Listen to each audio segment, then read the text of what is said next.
Ju njohim me edicionin informativ të lajmeve. Kjo është Radio 7. Trajneri kombëtarës shqiptare të futbollit Silvinjo paraqet listën e futbollistëve të thirrur për të luajtur 2 ndeshjet e fundit. Ai është lojtar i mirë, përfaqëson mirë fanellën e Shqipërisë siç edhe shumë lojtarë të tjerë të kombëtarës. Nuk punoi dot në këtë lloj formati që një lojtar më hyn në punë, një lojtar tjetër nuk më hyn në punë. Nedim Bajrami nuk luan, por ndërkohë është golashënuesi më i mirë i Shqipërisë në këtë grup të cilin kemi. Më intereson, ne duhet të punojmë si staf edhe të nxjerrim në fushë lojtarë të cilët i përgjigjen fushës edhe e përfaqësojnë sa më mirë fanellën e Shqipërisë. Në konferencën për media nga shtëpia e futbollit, trajneri Silvinjo prezantoi listën me 25 lojtarët e grumbulluar për 2 sfida të ardhshme ku Shqipëria ka mundësinë më të mirë për të siguruar një bilet historike për play-offin e kësaj gare. Kombëtarët shqiptare do të luajë 2 ndeshjet e fundit të kualifikuesit të vlefshëm për botrorin 2026 ndaj Andorrës më 13 nëntor dhe Anglisë më 16 nëntor. Radio 7, zëri pozitiv i qytetit. Kryeministri i Shqipërisë i kërkon sërish gjykatës kushtetuese të zgjidhë ngërçin e kryetarit të Bashkisë së Tiranës Erion Veliaj. Në një emision radiofonik Edi Rama paralajmëroi se nëse në Tiranë nuk zhvillohen zgjedhje deri në vitin 2027, atëherë vendi do të përballet me një disproporcion të dyfisht, pasi kryeqyteti nuk mund të mbetet pa drejtues të zgjedhur.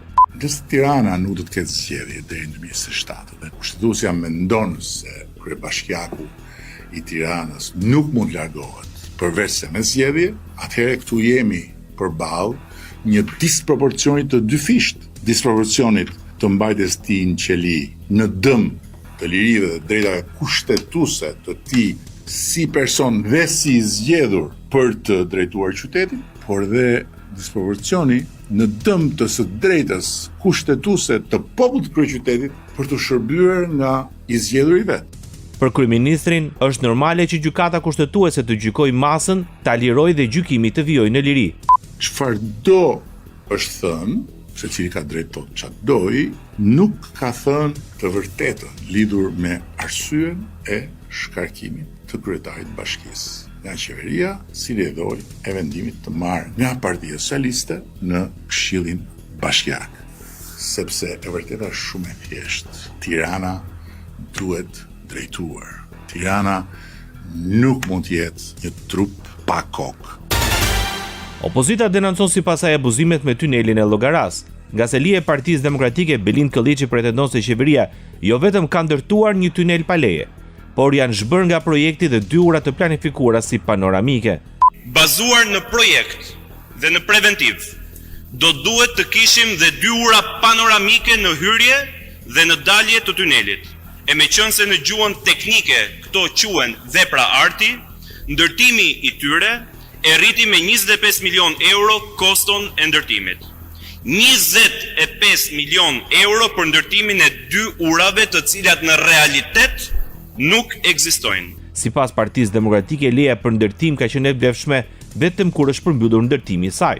Sot në Republikën e Shqipërisë, ndërtuesi më i madh serial pa leje është vetë shteti, është Edi Rama, Dora vet. Pak ditë më parë kam bërë publike lejen e ndërtimit e cila ishte zbardhur më datë 28 maj të vitit 2025. Ajo leje fakton në dritën e diellit se plot 190 milion euro.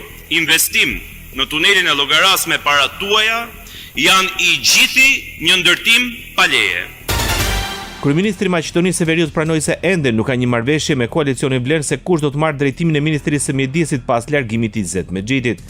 Јас кога дадов одговор вчера на прашањето, а вие го поставивте името Беким Сали, јас кажав дека го познавам. Unë thash që e njoh dhe se kam vlerësim të lartë si personalitet, ndërsa në lidhje me lëvizje strukturore në qeveri, një bisedë të tillë nuk e kemi patur. Edhe në këtë moment gjithmonë jam i gatshëm të flasim për gjithçka, por që është arritur marrëveshje me VMRO-DPMNEN si partia më e madhe në Maqedoni, në kuvende në qeveri, nuk ka marrëveshje për diçka të tillë, por si njeri, për Bekim Salin kam vlerësim të lartë. Во парламентот и во владата такво нешто нема договорено, но како човек за Беким Сали имам само највисоко мислење. Deklaroi kryeministri i Maqedonisë së Veriut, Histria Mickovski. Nga koalicioni Vlen më herët kishin deklaruar se ministri Bekim Sali do të marrë postin e zëvendës kryeministrit dhe pritet një marrëveshje për ministrin.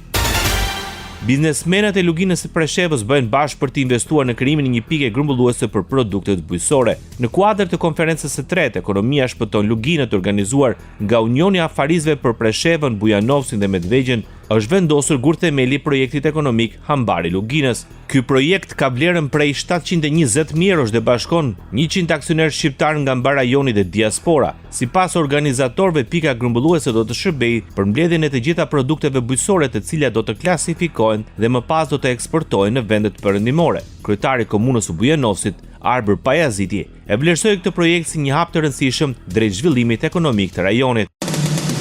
Ndoqët lajmet shkurt në Radio 7, zëri pozitiv i qytetit.